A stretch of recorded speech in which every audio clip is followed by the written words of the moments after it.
Picture this. You're finally having that quiet moment. You're sitting down, you pick up the phone, you start to scroll, you're relaxing, you're seeing posts from your friends who took that big trip, the latest hot take on how much protein you should be consuming. And then, boom, there it is. A post from a studio in town, a new studio in town, and you immediately feel that little knot in your stomach. You know the feeling.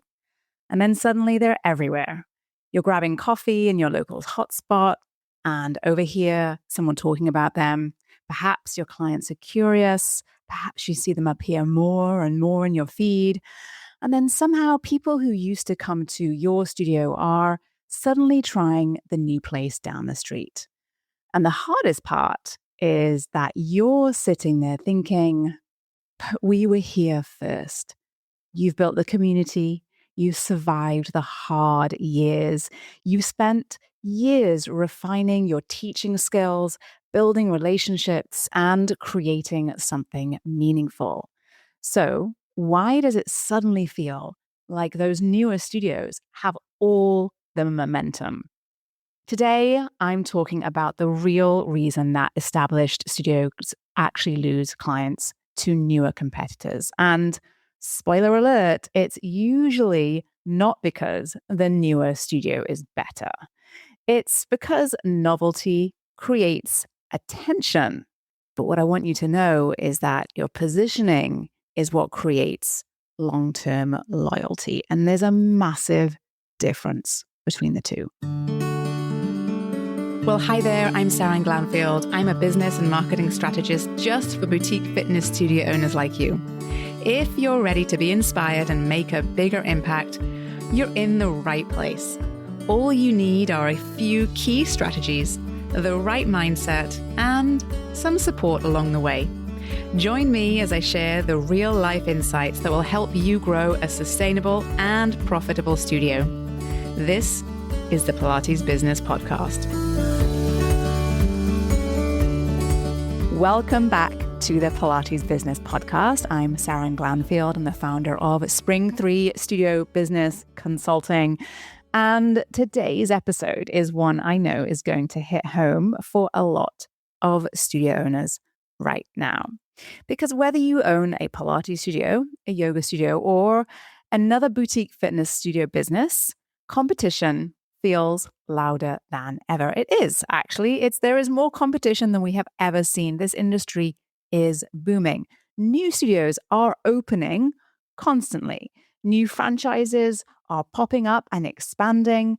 Brands are getting slicker. Marketing is getting more aggressive. And honestly, I think the hardest part of all is that social media creates this constant feeling that everyone else is growing faster than you. Do you feel it too? Because I think I do too. And for many studio owners, this is an sort of an underlying frustration that it brings up. And it looks something a bit like this. I've been doing this for a long time. We've been here for years. We have the experience. We have invested in our teaching skills. We have loyal clients. So why does it feel like those newer studios are the ones that are getting all the attention? And what I want you to know is if you felt this, you are not alone, honestly. Like I said, we all feel it because it's in our faces more than we have ever had it before, right? And I think this is one of the biggest emotional challenges on so many levels that comes with growing an established business. Because when you're newer, your energy naturally goes towards building, right? But once you've been around for a while, there is this other challenge.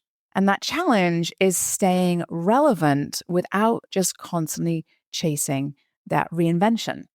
I want to say before we dive into any of the details about this is that, to be very clear, new studios do not automatically win because they are better. In fact, many aren't. If you've been around for a long time and you have done all of those things that I've mentioned, they are probably not better, actually, but they do benefit from something that is really, really powerful. And that thing is novelty. And as human beings, we're all just biased that way. We're naturally drawn to what feels fresh, feels exciting, what feels new, and what feels different. It's perfectly normal for that to be the case. And I think this is where sometimes established studios get into trouble, right? Because once you were that new studio, you enjoyed that energy that you may have had when you first opened as well. But when you're in a place where you have been in business for a while and you're feeling as though you're seeing these other studios pop up and you're seeing that attention being put to those studios instead of perhaps your own, a lot of studio owners make the big mistake. And that is they start reacting emotionally, right? Instead of being thoughtful and strategic. And this is, I think, one of the things that if I could gift to studio owners the one thing when it comes to growing a business, it would be this. It would be to slow down, take a breath, and not panic, not discount, just to try to get out of that panic mode. Not start just posting more and more and spewing more content out on social media, not try to copy that new studio in their pricing or their new class style, but actually to take a pause. Because when you're doing all of those things, panicking, discounting, just trying to post more and outpost the competition, you're really feeding into this lack of confidence in what perhaps makes you special in the first place, right? You're fueling or moving away from what it is that you probably focused on initially to help you get to where you were. And I think often this is what weakens the brand because the goal is not to always just be the newest studio in town. You can't win that game forever. No one can. That new studio will have their moment, and then they too will become a studio perhaps that has been open for a while too, right? And so the goal is not to become the newest studio in town over and over again. You can't win that game forever. The goal is to become the studio that people trust, that people remember, that people emotionally connect with, and the one that people come back to over and over and over again. And that's a very, very different business strategy. So I want to talk a bit today about, a lot of things around this because I think there's a lot to unpack here on every level. But I do want to talk a little bit about some of the shifts that I see those established studio owners making so that they don't have to keep chasing attention and instead build that very lasting market position. Because truly, the businesses that I work with, the studio owners that I work with, are not here to make a quick buck and exit. The studio owners that I work with are folks who care deeply about what they do, the impact that they make, that they're building a business that they want to make that impact in their clients' lives, and they want to share the incredible benefits, the powerful benefits of what they do in their studio, what happens when people are inside the four walls of their studio space on a very regular basis.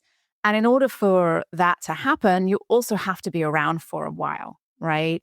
And so what we're looking for is longevity in your business. I know longevity is like a hot topic in a lot of different ways, but we also want longevity for your business, right? And that's really what we're sort of underpinning our entire strategy on here, is not just the overnight success of of opening, right? When you open, it's also about staying in business, right? You want to stay in business. So let's talk a little bit about some of the things that the differences between newer studios and established studios.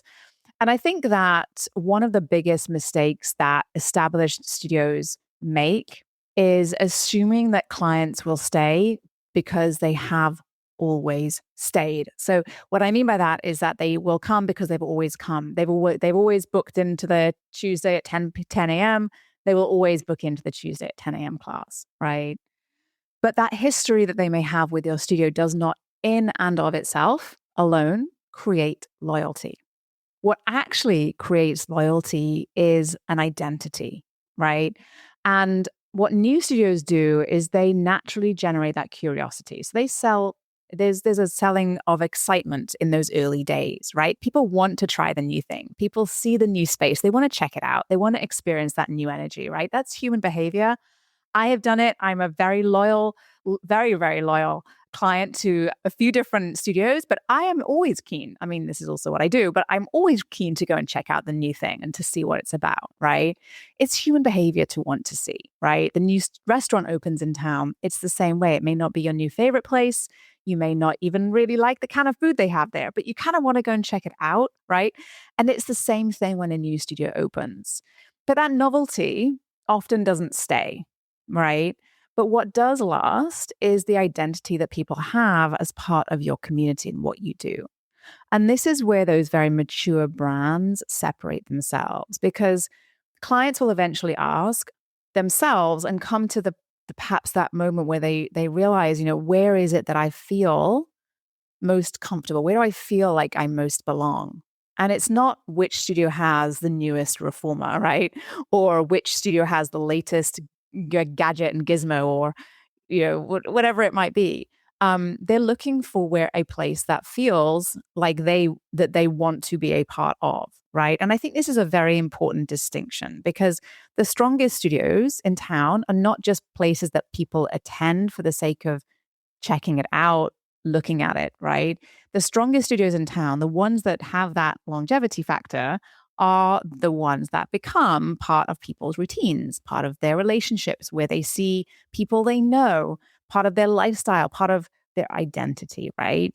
And I think that the most challenging thing is that a lot of established studios actually stop actively communicating what that is over time.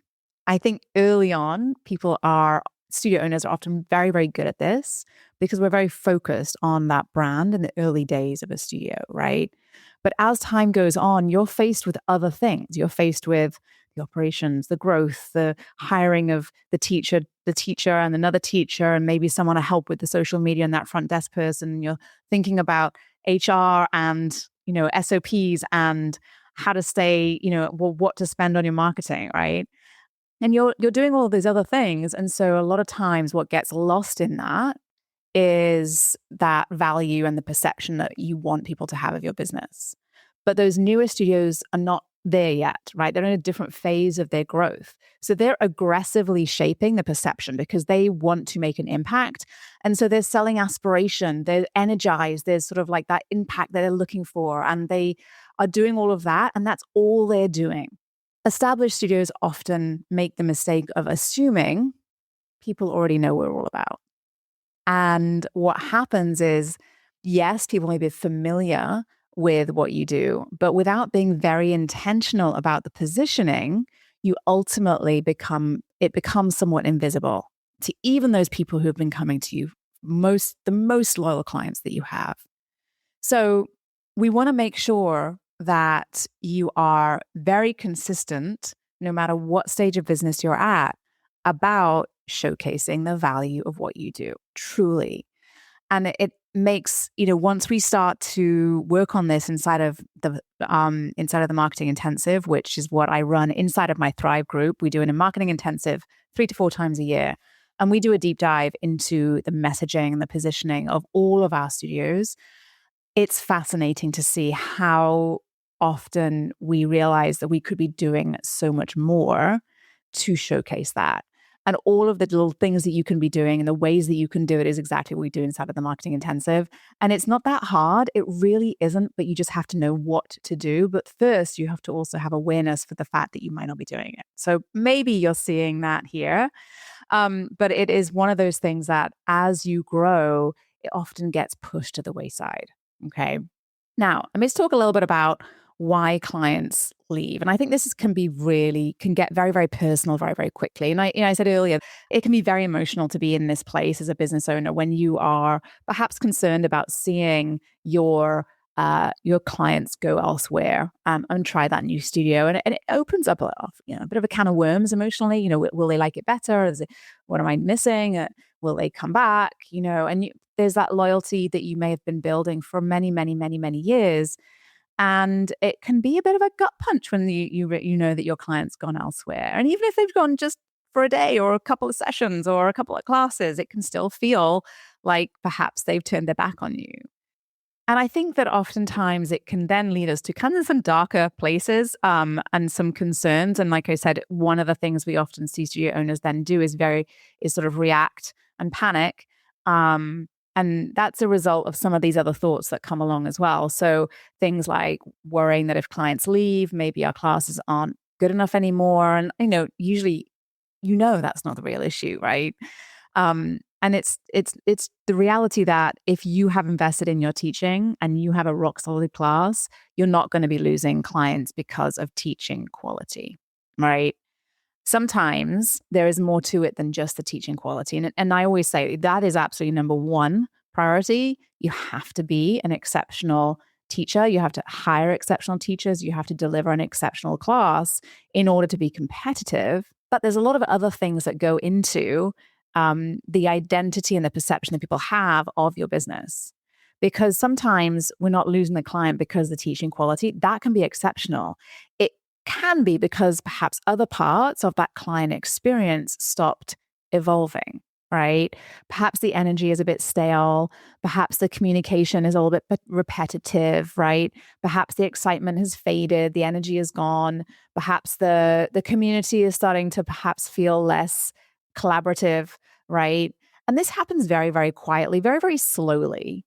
And I think it happens often sort of at an accelerated pace, or it happens quietly over time when we see that the studio owner is also struggling with some of these other things as well. So when we see studio owners feeling more burnt out, when they're wearing a lot of hats, because when you're in that survival mode as a studio owner, as a teacher, and you're getting pulled into things that you're feeling like you're out of your depth on, or you're feeling frustrated by, or it's not work that excites you, right? That does have trickle-down effects into your other teachers, yes, but also in terms of how you represent your business in your marketing and your conversations you're having and your sales conversations. And clients ultimately will feel it too. And it can happen, like I said, very, very quietly, but it may not be until you're kind of beyond the point of return that you see it and realize why. Newer studios have a major advantage over an existing studio who is in that place, because the energy in a new studio is typically a lot more vibrant. There is a lot of excitement. It's all new. It's all fresh. And it's sort of a very different place from a founder's perspective, right? And that is typically kind of there is a place for momentum and hope and expectation. And it feels exciting because it's new. But established studio owners actually have the ability to create something that is much, much deeper than that sort of newness, right? And that is trust. You have the history with your clients. You have those relationships. You have the consistency. You have the reputation.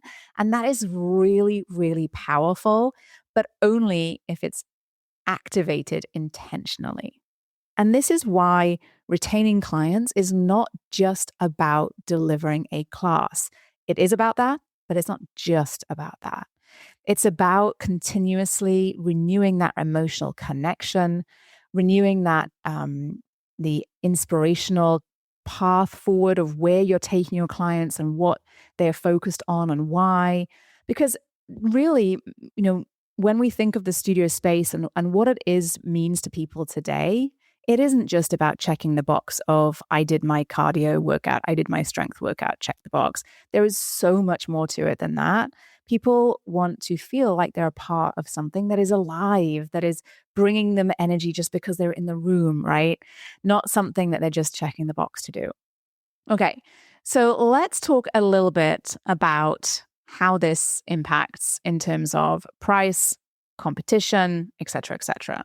Because one of the things that happens when a new studio or many new studios enter your city, town, market, we often find that your instinct is to react by just becoming more, quote unquote, I'm doing air quotes right now, competitive. And that often means that you're discounting more, you're offering more promotions, perhaps you're adding in a few different classes, a few more offers here and there. But the problem with all of that reaction-based kind of effort is that it usually actually weakens the perception that people have of your business. It weakens your positioning. Because instead of strengthening what makes your studio unique and distinct, you're diluting it to try to appeal to everyone. And I think what this does is that it's sort of the beginning of this sort of cascading or domino effect, right? It creates this sort of dangerous position where the business gets busier, maybe because of some of those things. Maybe you get a few extra sales, maybe you get a few more members, but the business is not healthier. It's not stronger. It's not more profitable. It's not more robust. There is often more complexity. There are often thinner margins. There's often more operational strain. And oftentimes a studio owner is stepping up into a place where they're taking more on in this scenario as well. And eventually what happens is the studio owner starts wondering, why are things so much harder than it was before? And it's, yes, because there is competition, but it's the way that you're reacting to the competition. Because sustainable, robust, strong, healthy, profitable studio businesses are not built by constantly reacting to the next competition for wellness and movement dollars. Those businesses that grow in this environment, that are successful in this environment, have more intention, more clarity, more direction. They have direct, clear messaging. They have a strong experience. They have a solid culture within the studio. They have a client journey that has touch points that are mapped out intentionally, that aren't just sales pitches. And they have standards for their team and their clients and the expectations. And so the strongest studios are not just trying to win every single possible client out there, trying to appeal to everybody. They're becoming the obvious choice for the right clients. And that's what positioning is really all about. And it gets more important as markets become more crowded. And the reality is we cannot turn back time. This is the industry that we are in today. It is not changing. And the question is, how are you going to build in this industry as it is today and where it is heading next with more competition for wellness dollars and a more informed client? Because alongside the more competition is also more demand and a more informed client, and a client who is savvier than they've ever been. And mostly what I'm seeing is that demand is not the problem, which tells me that in order for you to grow, you have to meet your clients' needs. Final thing I want to share with you today, and I think this might be one of the most important shifts of all. If you are first in your town, I think that there is, you've been doing this a long time. And I'm fortunate that I get to work with a lot of studio owners who have been in the industry a long time. I'm talking decades. And the reality is that no matter what stage of business or how long you've been in business, at every phase, there is a challenge. Initially, if you're someone who's been in business for 20 years, you'll remember that we spent a lot of time talking about, what Pilates is and how it's not yoga, right? There was challenges along the way at every turn. And those studios who have survived that, who are thriving today, and there are many of them, I'm very fortunate to work with many of them, that being first was never the thing that they leaned on as the thing that was going to help them to thrive. It's not about being first. It's about evolving and adapting with the market, but also and mostly with what it is that your clients really want and need, right? Because evolving with intention and being very clear about that is where established studios continue to win. Because that experience that you have in embracing that challenge, in learning as you go, in implementing consistently, is what it contains. There's a lot of wisdom there. There's a lot in there that you have learned along the way, right? That is going to help you to continue to adapt and evolve. So you know your clients deeply already. You understand your market. You've survived far more challenging seasons than the one that we're in today. And you've built trust in your community with many, many, many people that newer businesses have never earned. And if your business stops evolving, honestly, your client will start associating your business and your brand with the past instead of the future. And that's really dangerous for your your longevity of your business, right? Especially in boutique fitness, where perception is really important. There's a lot tied up in, and I've talked about this before on the podcast, there's a lot tied up in the way that people see their relationship with your brand. And so evolving does not mean, to be clear, chasing every trend. And it doesn't mean abandoning who you are at all.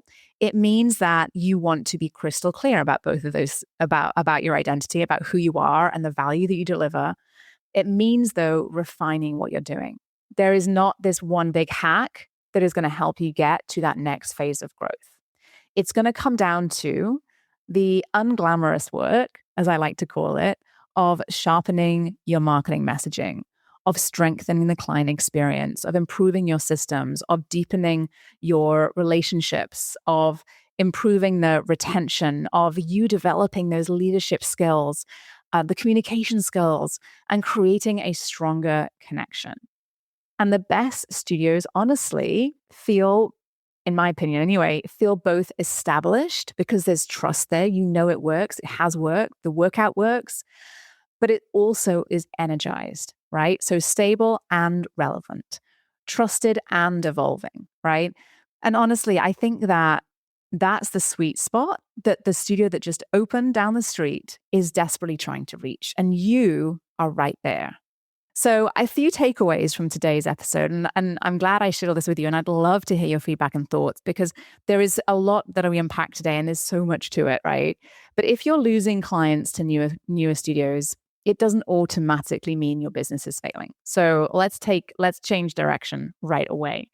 And it definitely does not mean that newer students are inherently better at all, but it does mean that your business cannot rely on just being there, just being established. So being here the longest is not positioning, truly.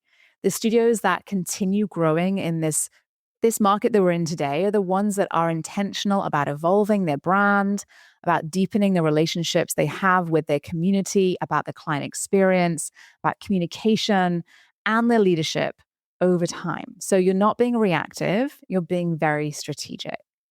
Because clients will always stay and they will always come back to the place that they feel that they were that strong emotional connection, where they feel like they're understood, where they feel inspired, and where they feel like they belong. And truly, that's what creates loyalty. So if you're listening today and you're thinking to yourself, oh boy, I think we've been operating on autopilot for a while, honestly, that awareness is incredibly powerful. Because the goal isn't to panic every time a new studio opens nearby. The goal is to build a business so intentional and so emotionally connected to your community that your ideal client stops looking elsewhere in the first place. And that's exactly the kind of work that we focus on inside of my business coaching program, Thrive. Inside Thrive, I help boutique fitness studios to strengthen the foundations of sustainable growth, from marketing, sales, retention, to systems, leadership, profitability, numbers, and long-term marketing, messaging and positioning. It's all of it. And this is what has helped hundreds of studio owners to grow their businesses stronger instead of just busier. And you can learn more and book a discovery call at spring3.com/thrive. And if this resonated with you, what we talked about today, please share it with another studio owner who might be feeling a little bit discouraged by competition right now, because your experience really does matter. Your community really, really matters. And truly, your business still has room to evolve and grow. Thanks so much for listening, and I'll see you in the next episode. Did you love this episode and want more? Head to spring3.com and check out my free resources that will help you run a profitable and fulfilling studio business. And before you go, one last reminder, there is no one way to do what you do, only your way. So whatever it is that you want to do, create, or offer, you've got this.